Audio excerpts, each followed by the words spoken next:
anyway, all this just goes to say that sometimes people join a network and then they leave. Sometimes they come and they add value. But bottom line, Tim fixed the decay factor, and his model has just been spot on. It said we were 30K fair value back when we pumped all the way to 69. Look, we always go above fair value in crypto fall. At the opening, you were talking about the seasons. And look, I didn't make this up. I've observed it. I focus on it, but it's not my thing. But the idea that somehow the 4-year cycle is going to go away just doesn't make any sense to me. It's hard coded into Bitcoin's program, and that's the halving.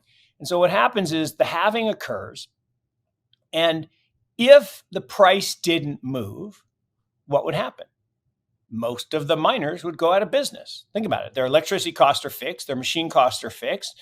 And so if suddenly the block rewards get cut in half, if the price doesn't adjust, some of them have to go out of business. So what we have seen in each of the previous cycles is the price doubles. That makes sense. That doubling is a fair value doubling. And what have we done, right? We got washed out, right? We had crypto spring, and then we got a nor'easter, right? We got Hurricane Sam, idiot comes in and washes us down from 25 all the way down to 15.6. And remember, people were like, it's over. It's over. Told you it was a scam. Especially Solana. That was super over. Well, super over. Of course it was over.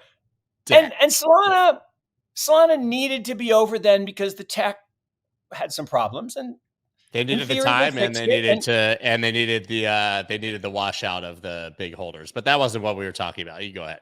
No. But I think that's a good point, right? That Sam did some bad stuff around Solana and some other scam coins, but I mean, I'm not calling Solana a scam coin. Other Sam coins that he Sam coins and dumped. Scam coins. Yes. But there were some scams in there, and Solana's not a scam. But Solana did have some technical problems that they claim they have fixed, and I changed my mind. But we'll come back to that later. I was very public about the tech problems, and a guy convinced me that they've been fixed. And I said, all right, fine. This was back on September 3rd. So, by the way, I'm taking the full credit for the recent pump because of that. Because publicly changing. Well done. You should have called me in advance. Thanks. Just kidding around.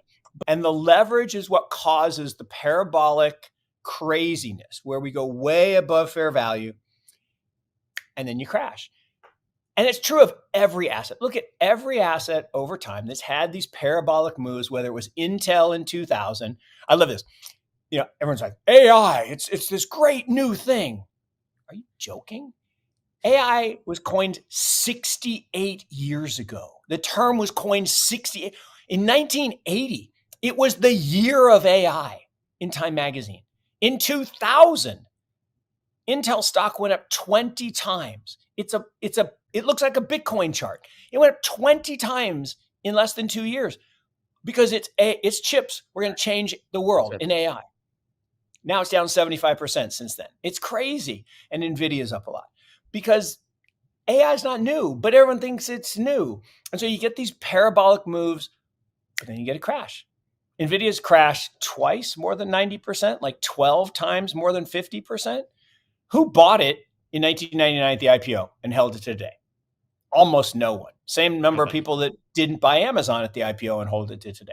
Because it's too damn volatile. Story you tell. That's my favorite story you tell. Then you have to rebalance. But yeah, the negative takes on incremental moves that don't matter are truly dazzling.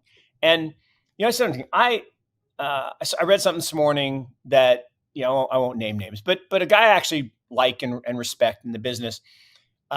He's like, people are overestimating the demand from the Bitcoin ETF, and I mean he certainly could be right, but I don't think so. I really do think this is by the rumor, by the news, quoting Dan Moorhead, who coined that phrase. And the reason is it's different than the futures ETF. The futures ETF was a buy the rumor, sell the news. In fact, sell the news quickly. And you said that the demand is going to exceed supply. That's simple Econ 101. And it could be a big move because 10 billion from GBTC plus Saylor, singing his praises, moved us from 10 to 60 in about 10 weeks. Now we had the end of crypto fall, the Thanksgiving pump, all that good stuff. Okay, great.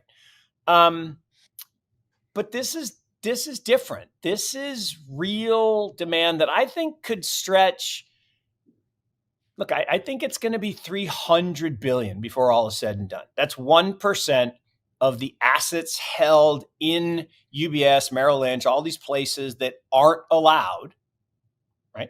It's crazy. Like if you're Merrill Lynch, not only can you not buy GBTC, they won't even take you as a client if you made your money in crypto. And all the GBTC money is going to flow into a spot ETF. All the BITO money will eventually flow into a spot ETF because who's going to want to hold a inferior futures ETF? And you have all this excise demand. So then the question is, we talk about, I agree with you, the four-year cycle, if it ain't broke, don't try to fix it. But if we get this approval in January, 3 months or 2 or 3 months ahead of the halving, 3 months, are we just going to be way ahead of that 4-year cycle? And what happens then? Because if we levitate from 50 to 100 and the halving hits, maybe that's the sell the news for a while. And then we wait the 6 or 9 months till the halving. Look, that's a great perspective. I've said that then the speculators are going to come and then the gamblers are coming. And we're going through 100K fair value. Sure. I don't think the leverage is going to be as big this time. So I don't think we've gone 2 to 2.5 times fair value in previous cycles. Okay. I think this time it's more like 1.5. Yeah. 130 to 150, somewhere in there. 150. Sure. Yeah. 150 is 135. Max Kaiser's out saying no, 200Ks. Look, I love Max. I love Stacy. They're great. It's possible. I just don't think there's enough leverage this time. And with the smackdown on Binance and the smackdown on Coinbase and the smackdown on the twins, I mean, I don't think there's as much leverage. Now, I could be wrong, and leverage will come.